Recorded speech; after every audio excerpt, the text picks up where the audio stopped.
प्रत्येक विद्यार्थ्याला माध्यमाचं चॉईस दिलेलं आहे. तुम्ही मराठी माध्यमातून पण ही परीक्षा लिहू शकता किंवा इंग्रजी माध्यमातून पण तुम्ही लिहू शकता. चॉईस इज युअर्समध्ये. मला कोणत्या भाषेमध्ये चांगलं लिहिता येऊ शकतं हा प्रश्न क्रिटिकल बनतो, महत्त्वाचा बनतो. भाषेच्या आधारे आयोग ना UPSC ना MPSC म्हणजे कुठल्याही प्रकारचा दुजाभाव करतं. नव्या राज्यसेवेची एकंदर रचना ही संघ लोकसेवा आयोगाच्या संधी सेवा परीक्षेच्या धर्तीवरती स्वीकारली गेलेली आहे आणि आपण युनिक पब्लिकेशनच्या माध्यमातून संपूर्ण NCERTचा संच NCERTच्या पुस्तकावरती मराठीमध्ये निर्माण केलेला आहे.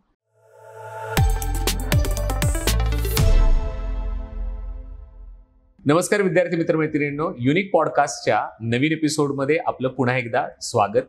आपण विविध विषयांची चर्चा राज्यसेवा 2025चा अटेम्प्ट जो डिस्क्रिप्टिव्ह आहे त्या अनुषंगाने करतोय. अनेकांनी प्रिपरेशनला सुरुवात केली, पण एक महत्त्वाचा प्रश्न विद्यार्थ्यांच्या मनामध्ये तो म्हणजे माध्यमाची निवड कशा पद्धतीने करावी, लिखाणाचं माध्यम काय असावं.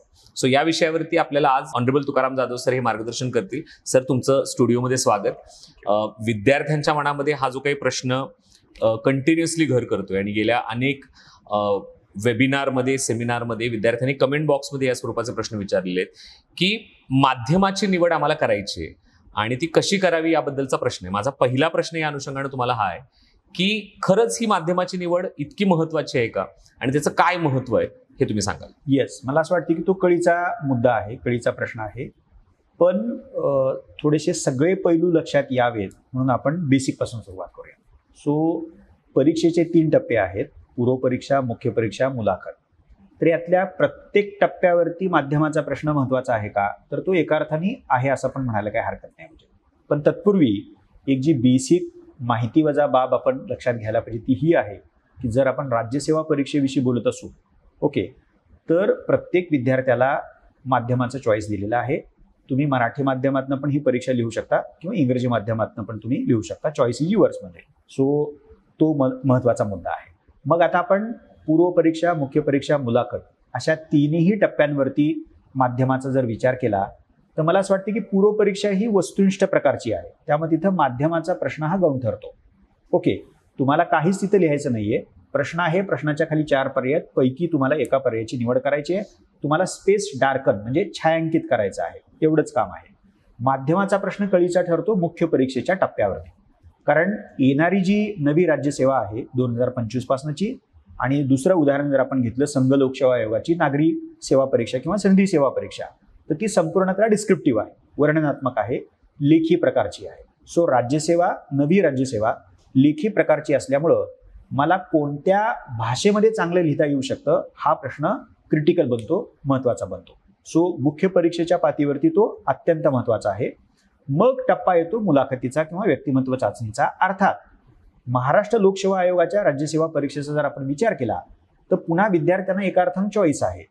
तुम्हाला मुलाखत कोणत्या भाषा माध्यमातून द्यायची आहे हा चॉईस आयोगाने विद्यार्थ्यांना देऊ केलेला आहे. आता स्वाभाविकपणे जे विद्यार्थी मुख्य परीक्षा मराठी माध्यमातून लिहितील तर ऑब्वियस आहे की मुलाखतीसाठी देखील ते मराठी माध्यम प्रिफर करतील. पण म्हणजे UPSC प्रमाणे MPSC देखील हा चॉईस विद्यार्थ्यांना मुलाखतीसाठी देते की कुठल्या माध्यमातून ते मुलाखत देऊ शकतात. एक्झॅक्टली. आता खरं तर त्या बाबतीमध्ये नवी जी रचना आहे तर आयोग त्याविषयी स्पष्टीकरण देईलच म्हणजे, आणि त्या आयोगाने द्यायला पाहिजे. म्हणजे UPSCनं वेळोवेळी मुलाखतीच्या टप्प्यावरच्या माध्यमामध्ये विद्यार्थ्यांना समोर ठेवून बदल केलेले आहेत आणि त्यातलं एक स्पष्टीकरण मला असं वाटतं की ते महत्त्वाचं आहे.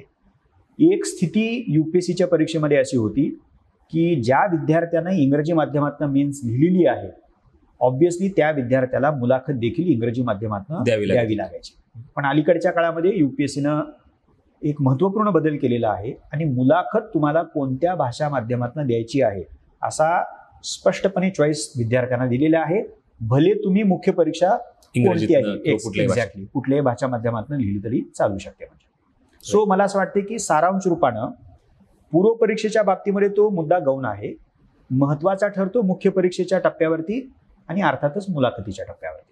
म्हणजे एक महत्त्व त्या भाषा माध्यमाचं आणि त्याच्या निवडीचं हे या तिन्ही टप्प्यांवरती जरी असलं तरी मुख्य आणि मुलाखतीमध्ये त्याचं एक महत्त्व जास्त असलेलं आपल्याला दिसतं. डेफिनेटली. पण मग विद्यार्थ्यांच्या मनामध्ये दुसरा एक प्रश्न असा आहे की ही निवड करत असताना किंवा माध्यम निवडीच्या संदर्भात जर आपण बोलायचं झालं तर काही विद्यार्थ्यांचं मत असं आहे की मराठी भाषेत जर लिहिलं तरच त्याचा फायदा होऊ शकतो. तर याच्याबद्दल तुमचं काय मत आहे? नाही, मला असं वाटते की जर आयोगाला एखाद्या विशिष्ट भाषेला जर प्रेफरन्स द्यायचा असता तर मला असं वाटतं की आयोगानं त्यांच्या रचनेमध्ये वेगवेगळ्या भाषा माध्यमाची निवड करण्याचा पर्यायच विद्यार्थ्यांना ठेवला नसता. दिला नसतं. आणि हा प्रश्न युपीएससीच्या बाबतीमध्ये अनेक विद्यार्थ्यांना असं वाटतं की इंग्रजीमध्ये लिहिलं तर तिथं पात्र होण्याची शक्यता जास्त असते. पण मला असं वाटतं की भाषेच्या आधारे आयोग ना युपीएससी ना एमपीएससी म्हणजे कुठल्याही प्रकारचा दुजाभाव करतं. म्हणजे तो महत्वाचा मुद्दा नाहीच आहे. मग महत्व कशाला येतं तर संबंधित विद्यार्थ्यानं म्हणजे प्रत्येक विद्यार्थ्यानं आपली त्या त्या भाषा माध्यमातली स्थिती काय आहे, आपण कोणत्या भाषेमध्ये चांगलं लिहू शकतो, हा कळीचा प्रश्न आहे. म्हणजे सो मला असं वाटतं की स्वतः आयोग किंवा खुद्द आयोग त्या आधारे कुठल्याही प्रकारचा पक्षपातीपणा करत नाही. म्हणजे त्यामुळं हा एक मी म्हणेन की गैरसमज आहे म्हणून विद्यार्थ्यांनी बाजूला सारला पाहिजे. म्हणजे विद्यार्थ्यांनी ती निवड करत असताना कोणत्या भाषा माध्यमांमध्ये जास्त मार्क येतात असं काहीतरी मिथ न बाळगता एक्झॅक्टली ते कम्फर्टेबल कुठल्या माध्यमामध्ये त्या अनुषंगाने त्यांनी त्याची निवड करणं अगदी ही गरजेची आहे. म्हणजे हे त्यातनं आपल्याला लक्षात येऊ शकेल. मग आता प्रश्न असा पडतो की समजा XYZ स्टुडंटला भाषा माध्यम निवडायचं आहे आणि त्याला कळत नाही की मी इंग्रजीतनं ती परीक्षा देऊ का मराठीतनं ती परीक्षा देऊ. याचं कारण एक महत्त्वाचं यासाठी पण आहे की गेल्या काही वर्षांमध्ये अनेक ठिकाणी जो 8वी 9वी 10वीचा जो अभ्यासक्रम आहे की ज्याच्यामध्ये सेमी इंग्लिश हा पार्ट त्याच्यामध्ये आलेला आहे. बऱ्याच विद्यार्थ्यांचं ग्रॅज्युएशन हे सायन्स ग्रॅज्युएशन असू शकतं, काहींचं ह्युमॅनिटीजमधलं असू शकतं आणि त्यामुळे देखील विद्यार्थ्यांना हे प्रश्न पडतं. असे काही निकष आहेत का की ज्या निकषांचा आधार घेऊन विद्यार्थी ते भाषा माध्यम निवडू शकतात? येस, मला असं वाटतं की भाषा माध्यम कसं निवडावं किंवा कशाच्या आधारे निवडावं या प्रश्नाचं चटकन पटकन सुचणारं उत्तर काय असू शकतं आणि ते बरोबर पण आहे. म्हणजे की ज्या भाषेमध्ये मला चांगलं समजतं आणि त्याच्याही पेक्षा म्हणजे त्याच्या बरोबरीनं ज्या भाषेमध्ये मला चांगलं लिहिता येतं म्हणजे व्यक्त करता येतं. कारण मुख्य परीक्षेचे 1750 गुण जे आहेत तर ते लेखनावरती आधारित आहेत.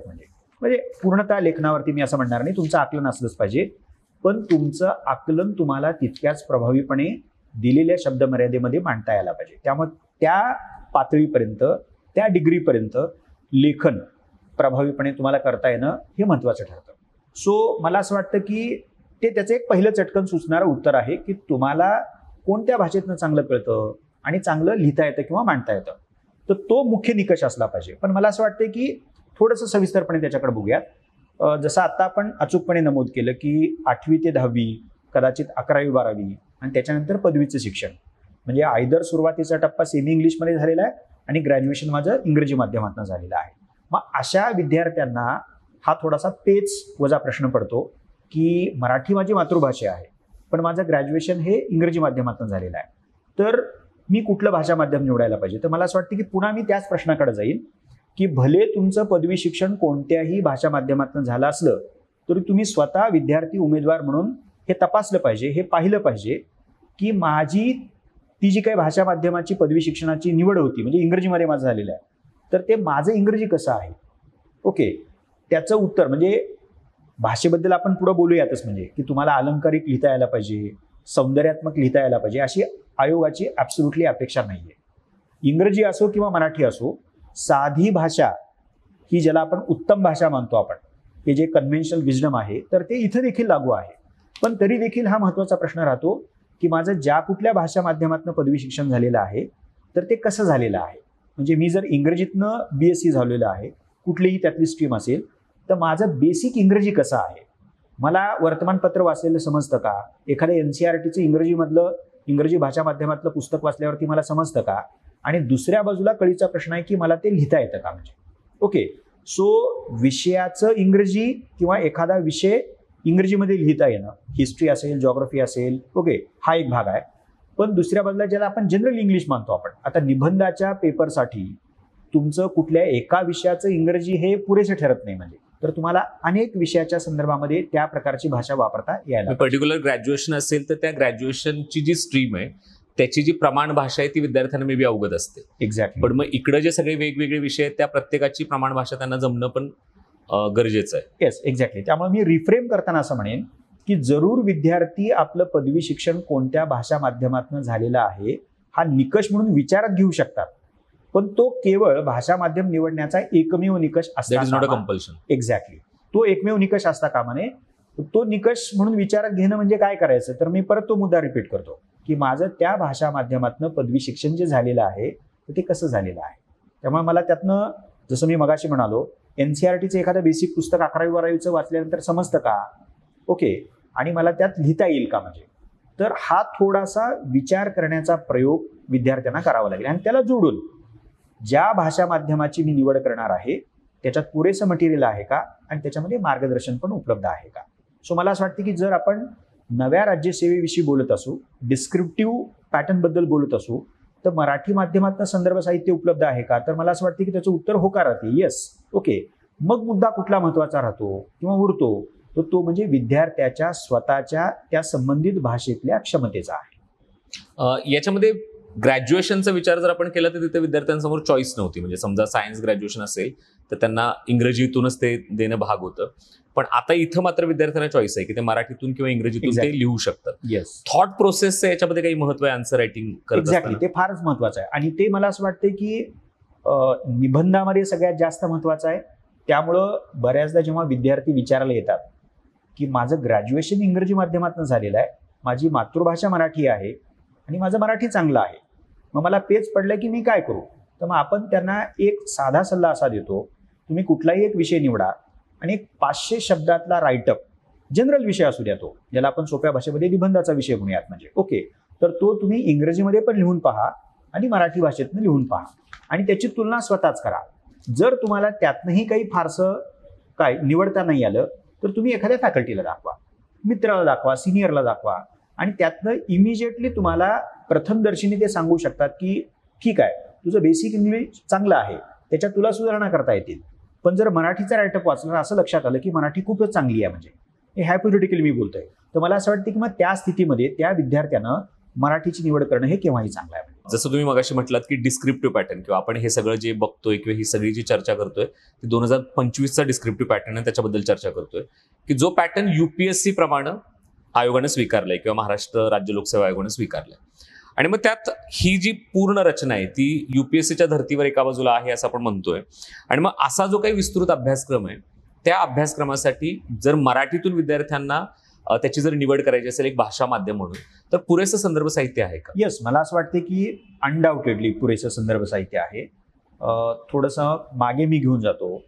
तुम्ही जर 2010 पूर्वीचे म्हणजे जर UPSCचे निकाल बघितले तर तुम्हाला कित्येक विद्यार्थी मराठी माध्यमातनं तयारी करून यशस्वी झालेले, नुसते यशस्वी झालेले नाही तर पहिल्या 50 मध्ये आलेले दिसतात. 14 वर्षापूर्वीची गोष्ट सांगतोय. आणि त्यानंतरच्या काळामध्ये अनेक प्रमाणित इंग्रजी संदर्भ पुस्तकांचा मराठीमध्ये अनुवाद झालेला आहे. सो मला तो एक भाग आहे. आणि दुसऱ्या बाजूला अनेक लेखक लेखिकांनी, प्राध्यापकांनी मराठीमध्ये देखील संदर्भ साहित्य लिहिलेलं आहे. ओके, सो मला असं वाटतं की तो संदर्भ साहित्याच्या उपलब्धतेचा प्रश्न नाही आहे. म्हणजे मग मुद्दा कुठला विचारात घ्यायला पाहिजे, तर विद्यार्थ्यांना स्वतःची त्या भाषेच्या संदर्भातली स्थिती काय आहे, म्हणजे तो किती कम्फर्टेबल आहे, कशात जास्त समजताना व्यक्त करता येतं, तोच महत्वाचा क्रायटेरिया असायला पाहिजे असं मला वाटतं. म्हणजे प्रामुख्याने विद्यार्थ्यांनी कुठल्याही प्रकारच्या शंका न बाळगता, कुठल्याही पद्धतीने कोणत्याही स्वरूपाचे मिथ आणि त्याच्यावरती विश्वास न ठेवता तो विद्यार्थी स्वतः कम्फर्टेबल कशात आहे, त्याची थॉट प्रोसेस नेमकी कशा पद्धतीचे, त्यात जर त्याला अडचणी येत असतील तर त्यानं दोन्ही भाषांमध्ये लिहून बघणं, ते तपासून घेणं, कंपॅरिझन करणं आणि मग ते माध्यम निवडणं. कारण तुम्ही जसं सांगितलं तसं UPSC मध्ये मराठी भाषा देऊन अनेक विद्यार्थ्यांनी यश संपादित केलंय आणि गेल्या 14 वर्षामध्ये मोठ्या प्रमाणात मराठीमध्ये संदर्भ साहित्याचं भाषांतरण झालंय आणि दुसऱ्या बाजूला ते नव्याने लिहिलं पण गेलं. त्याच्यामध्ये एक मी जोडू पाहतो की NCERT राईट, जी संघ लोकसेवा आयोगाच्या परीक्षेसाठी पायाभूत मानली जातात आणि ती नव्या राज्यसेवेसाठी देखील पायाभूत आहेत. कारण नव्या राज्यसेवेची एकंदर रचना ही संघ लोकसेवा आयोगाच्या संधी सेवा परीक्षेच्या धर्तीवरती स्वीकारली गेलेली आहे. आणि आपण युनिक पब्लिकेशनच्या माध्यमातून संपूर्ण NCERTचा संच NCERTच्या पुस्तकावरती मराठीमध्ये निर्माण केलेला आहे. त्यामुळे ती जी एक पोकळी होती, NCERTचा सारांश नाहीये, तर NCERTला समोर ठेवून महाराष्ट्र बोर्ड आहे, इतर काही बोर्ड, ICSE सारखं बोर्ड आहे, त्यातल्या महत्वाच्या बाबी त्या पुस्तकामध्ये समाविष्ट करून आपण समग्र अशा प्रकारचं त्या विषयाचं मराठीमधलं पुस्तक तयार केलेलं आहे आणि त्याचा संच आहे तो. त्यामुळे ती जी एक पोकळी होती की ही जी पाठ्यपुस्तकं आहेत NCERTच्या गुणवत्तेची किंवा दर्जाची असतात का, म्हणजे तर डेफिनेटली आपण तो संच निर्माण केलेला आहे. आणि त्याच प्रकारची पुस्तकं, म्हणजे त्यातल्या 2 पुस्तकाचा तर मी असाच उल्लेख करेन की भारतीय राज्यघटना घटनात्मक प्रक्रिया अत्यंत तपशीलवारपणे तुम्हाला इंग्रजीमध्ये देखील तशा प्रकारचा संदर्भ एकत्र मिळणार नाही. म्हणजे इथिक्सवरती आपल्याकडे पुस्तक जे लिहिलं गेलेलं आहे, त्यामुळे मला असं वाटते की ती NCERT सारखी पाठ्यपुस्तकं असो किंवा संदर्भ पुस्तकं असो, एक विद्यार्थ्यांच्या मनामध्ये कदाचित कुतूहल असू शकतं की चालू घडामोडीचं इंग्रजी माध्यमातून जितकं संदर्भ साहित्य उपलब्ध आहे तितकं मराठीमध्ये आहे का. आपण ज्या एका उपक्रमाचा उल्लेख आधीच्या एपिसोडमध्ये केलेला होता, हिंदू सारांश, येस, आणि पुढच्या महिन्यापासून म्हणजे एप्रिलपासून आपण हिंदू सहित इंडियन एक्सप्रेस आहे, इकॉनॉमिक टाइम्स आहे आणि मराठीमधली वर्तमानपत्र, या 5-6 वर्तमानपत्राच्या आधारे दर महिन्याला तो मासिक अंक मराठीमधनं प्रसिद्ध करणार आहोत. त्यामुळे मला असं वाटते की मराठीमध्ये संदर्भ साहित्य उपलब्ध आहे का, तर हा मुद्दा बाजूला सारून विद्यार्थ्यांनी पुन्हा त्या स्वतः संदर्भातल्याच मुद्द्याचा विचार करून माध्यम निवडीचा निर्णय घ्यायला पाहिजे. राईट. म्हणजे बेसिक पुस्तकं, रेफरन्सेस, करंट अफेअर या तिन्ही टप्प्यांवरती विद्यार्थ्यांना ते रेफरन्सेस अवेलेबल आहे. सो त्यांनी त्याचा विचार न करता त्यांनी ते कम्फर्टेबल कोणत्या भाषा माध्यमामध्ये याच्यावरती विचार करावा. याच्यानंतर एक पुढचा प्रश्न मला असा विचारायचा आहे की आता ती निवड केल्यानंतर प्रत्यक्ष तयारीला ज्यावेळी ते सुरुवात करतील त्यावेळी त्या विशिष्ट भाषा आणि त्या भाषा माध्यमावरती त्यांनी प्रभुत्व कशा पद्धतीने मिळवावं. एक्झॅक्टली. मला असं वाटतं की 1750 गुणांची मुख्य परीक्षा, ज्यामध्ये विद्यार्थ्यांना जास्तीत जास्त गुण मिळवण्याचं, प्राप्त करण्याचं टार्गेट ठेवावंच लागतं, ती अटळता एका अर्थाने. तर मला असं वाटतं की त्या पातळीवरती भाषा माध्यम क्रिटिकल रोल प्ले करतं, म्हणजे अत्यंत महत्त्वाची कळीची भूमिका प्ले करू शकतं. म्हणजे सो आकलन माझं असलंच पाहिजे, आकलनाशिवाय मी लिहू शकत नाही. म्हणजे पण एकदा का मी इंग्रजी किंवा मराठी हे भाषा माध्यम निवडलं तर मग ज्या कुठल्या लेवलची माझी आत्ता तयारी असेल, मराठीची असेल किंवा इंग्रजी असेल, तर माझं टार्गेट कायमस्वरूपी हे असलं पाहिजे की मला उत्तमातलं उत्तम मराठीत लिहिता यायला पाहिजे आणि इंग्रजी लिहिता, जे कुठलं भाषा माध्यम असेल. मग त्याला उपाय काय आहे, तर मला असं वाटतं की हे अर्थात विद्यार्थ्याला ही परीक्षा देण्यासाठी किती कालावधी उपलब्ध आहे, विद्यार्थी पदवीच्या पहिल्या वर्षी, दुसऱ्या वर्षी का तिसऱ्या वर्षी आहे किंवा पदवीधर आहे, यावरती त्याचं एक उत्तर अवलंबून आहे. पण तरी देखील आपण असं गृहीत धरूयात की 1 वर्षाचा कालावधी विद्यार्थ्यासाठी या परीक्षा देण्यासाठी उपलब्ध आहे. तर त्या 1 वर्षाच्या कालावधीमध्ये या भाषेवरती प्रभुत्व मिळवण्याचं काम विद्यार्थी डेफिनेटली करू शकतात त्या 1 वर्षाच्या कालावधीमध्ये. पण काय करता येईल आपल्याला, तर मला असं वाटतं की कुठलीही बाब वाचताना, मग ते पाठ्यपुस्तक असेल, वर्तमानपत्र असेल, क्लास नोट्स असतील आणि प्रमाणित संदर्भ पुस्तकं असतील, मीडियाचा वापर असेल, तर या कुठल्याही सोर्समधनं वाचत असताना विद्यार्थ्यांनी भाषिक अंगाकडे लक्ष द्यायला पाहिजे. आता भाषिक अंगाकडे लक्ष द्यायला पाहिजे म्हणजे काय, आपण आशयाकडं लक्ष देतोच, त्याच्याशिवाय आपण वाचूच शकत नाही. म्हणजे किंवा वाचनात दुसरं काय करू शकतो आपण, तर वाचत असताना आपल्याला तिथं कोण काय म्हणतंय याच्याकडे लक्ष असतं, म्हणजे आशयाकडे लक्ष असतं, समजून घेणं. एक्झॅक्टली. पण भाषेकडे लक्ष देणं म्हणजे काय, तर शब्दप्रयोग कुठले वापरलेले आहेत, संज्ञा कुठल्या आहेत, वाक्प्रचार काय आहेत का, म्हणींचा वापर काय आहे का, वाक्यरचना कशी आहे, विरामचिन्हांचा वापर त्याच्यामध्ये कसा केलेला आहे. ओके, 1 वाक्य 2 वाक्य, त्या परिच्छेदातलं शेवटचं वाक्य, याच्यामध्ये संगती आहे का, सातत्य त्याच्यामध्ये आहे का, सलगता त्याच्यामध्ये आहे का. सो त्या राईटअप मधला पहिला परिच्छेद आणि राईटअप मधला शेवटचा परिच्छेद, म्हणजे याच्यामध्ये संगती आहे का, इथं पासून ते प्रमाण लेखन. ओके, असं जर का आपण बघत गेलो तर मला असं वाटतं की वाचत असताना आणि कोणतीही बाब वाचत असताना या भाषिक अंगानं जर आपण त्याच्याकडे सुरुवातीपासूनच पाहत गेलो तर मला असं वाटतं की जे कुठलं भाषा माध्यम तुम्ही निवडलेलं असेल, मराठी असू द्या किंवा इंग्रजी असू द्या, त्याच्यावरती तुम्हाला प्रभुत्व मिळवता येऊ शकतं. म्हणजे नुसतं भाषा माध्यम निवडून उपयोगाचं नाहीये. म्हणजे समजा विद्यार्थ्यांनी इंग्रजी माध्यम निवडलं किंवा मराठी माध्यम निवडलं तर ते नुसतं त्याची निवड करून तो प्रवास किंवा तो टप्पा थांबत नाही, तर ही एक प्रकारची निरंतर चालणारी प्रक्रिया आहे. एक्झॅक्टली. आणि त्याच्यात मी थोडंसं एक जोडेन शेवटी, म्हणजे की वाचत असताना आशयाबरोबर तुम्ही भाषिक अंगाने विचार करा आणि त्याच्या आणखीन ज्या 2 महत्त्वाच्या स्टेप्स आहेत, म्हणजे त्या कुठल्या आहेत, तर नोट्स मेकिंगचा एक्झरसाइज आहे. तर नोट्स मेकिंगचा एक्झरसाइज करत असताना तुम्ही भाषिक अंगाकडे पण लक्ष द्यायला पाहिजे. म्हणजे मी एखादं प्रकरण वाचतोय आणि मी त्याचा सारांश नोट्सच्या रूपामध्ये लिहिण्याचं ठरवलेलं आहे, तर तिथं देखील तुम्ही जसं मुद्द्यांना महत्त्व देता, म्हणजे एखादा लेखक लेखिका संबंधित प्रकरणामध्ये काय म्हणतोय हे जसं तुम्ही लिहिता, तसं ते लिहित असताना मी शब्दप्रयोग कुठले वापरतोय, मी पूर्ण वाक्यात लिहितोय का अर्ध वाक्य लिहितोय, मग त्याच्यासाठी मी कुठले शब्दप्रयोग वापरतोय. तर नोट्स मेकिंग करत असताना देखील तुम्ही भाषिक अंगाकडे लक्ष द्यायला पाहिजे. ओके. आणि तिसरा जो टप्पा आहे जो कळीचा असणार आहे, तो म्हणजे ॲक्च्युअल आन्सर रायटिंग प्रॅक्टिस जी आहे. तेव्हा मला असं वाटतं की अभ्यास करत असताना भाषिक अंगाकडे लक्ष देणं, नोट्स मेकिंग करत असताना भाषेकडे लक्ष देणं, आणि शेवटचा जो टप्पा आहे ॲक्च्युअल उत्तरांचं लेखन, या टप्प्यावरती देखील भाषिक अंगानं विद्यार्थ्यांनी विचार केला पाहिजे. या पूर्ण दरम्यान म्हणजे ज्यावेळी विद्यार्थी नोट्स मेकिंग करतोय, भाषा निवड झाली, त्यानं वाचायला सुरुवात केली, प्रिपरेशनला सुरुवात केली, now he is in a note making stage. तर त्यात ते जे कीवर्ड्स आहेत ते विद्यार्थ्यांनी सेपरेट काढून ठेवले तर फायदा होऊ शकेल. एक्झॅक्टली. मला असं वाटतं की प्रत्येक विषयाची परिभाषा आहे.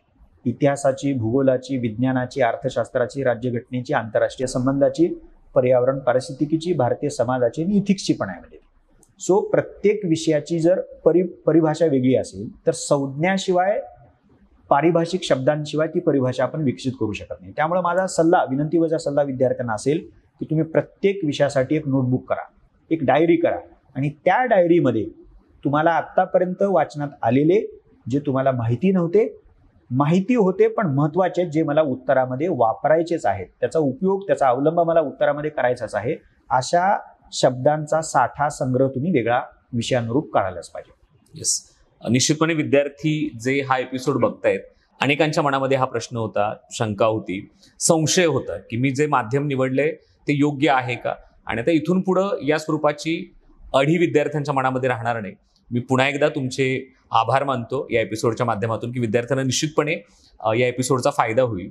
आणि मग विद्यार्थी म्हणून आता आपण कुठल्याही प्रकारची वाट न बघता आणि कुठल्याही प्रकारे वेळ न दवडता भाषा माध्यम इमिजिएटली निवडणं आणि ते आपल्या स्वतःचा विचार करून निवडणं, इन्स्टेड ऑफ दॅट की त्याचं मटेरियल आहे का किंवा त्याच्या संदर्भात विशिष्ट माध्यमामध्ये जास्त मार्क येतात, या सगळ्याचा विचार न करता तुम्ही कम्फर्टेबल कशात आहात याचा विचार करून ते माध्यम निवडायला सुरुवात करा, ते निवडा. आणि इमिजिएटली आपण 2025चा जर अटेम्प्ट विद्यार्थ्यांचा डोळ्यासमोर जर ठेवला तर त्यासाठी जो काही वेळ आहे त्या वेळेमध्ये तुम्ही या सर्व गोष्टींचा वापर करू शकता.